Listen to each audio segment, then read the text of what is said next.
came to the field of gender and sexuality with an intense curiosity to critically explore my own pleasure, identities, ideas, ways of knowing and being, as well as my own trauma and lived experiences.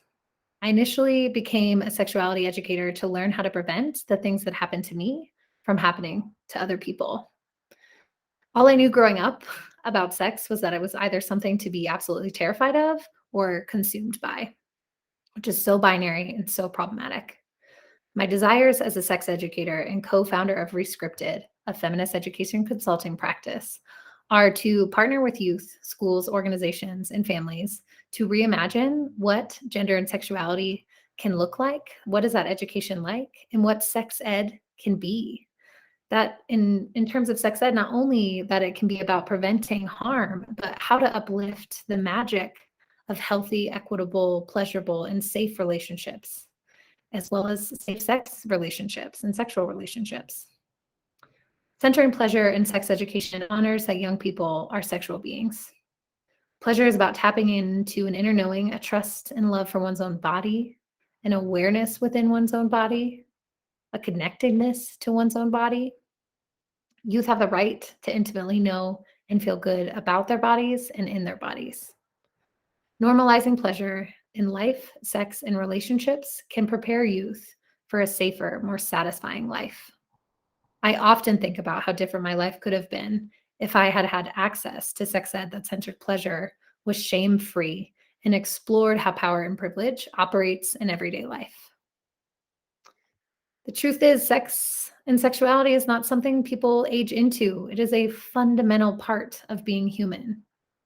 We know that what people think about, know, and talk about around gender, sex, and sexuality is not neutral, that it is embedded in enduring racist, classist, sexist, and ableist knowledge systems that create certain truths about who a person gets to be or become. We know that this has everything to do with power.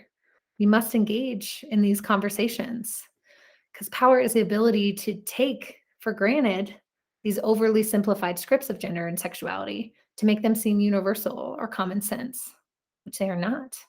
So interrupting them and having these conversations is absolutely crucial to see any type of change.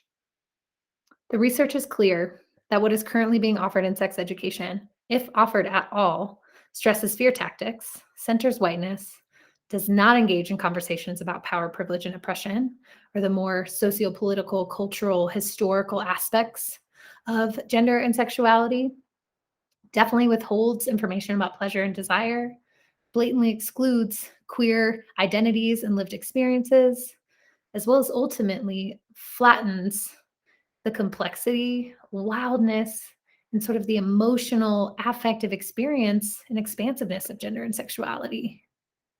Youth know this. They are attuned to how most sex education is driven by adult fears, not their needs. They know and can sense the uncomfort, knowing that there's such an intergenerational gap of this knowledge and why it's so urgently needed. So we are interested in the question, what would a critical, pleasure-centered, sex-positive, youth co-designed, led sex ed look like? What would that sound and feel like? Our commitment to theory and practice and our deep network of feminist scholars and researchers are working with us to collaborate with schools, youth, and adults, as well as other organizations, to really reimagine what sex ed could be. And with that, we aim to share power with youth to reimagine sex ed. We want to have a sex ed that actually meets the needs and desires, the voiced needs and desires of youth, that engages in pleasure and tackles some of the biggest injustices of today, which could be sexual and gender-based violence. So talking about sexual violence, talking about what that means, and talking about responsibility and accountability. Fat phobia, transphobia, homophobia, and harmful gendered, racialized, and sexualized stereotypes, just to name a few. We believe our work can generate a radical shift in the conversation, as well as in how gender and sexuality is taught and experienced in the near future in the US. Our other benchmarks of success include that the impact of youth and their families and their caring adults and guardians, the expansion of youth voice in sex ed, as well as the advancement of a critical approach to sex ed. So really digging into a transdisciplinary conversation when it comes to gender and sexuality, and that it's not sideline knowledge anymore. And big piece is the intergenerational shifts that could be made possible by a collective approach, working with youth, caring adults and their families, and full holistic communities. So thank you.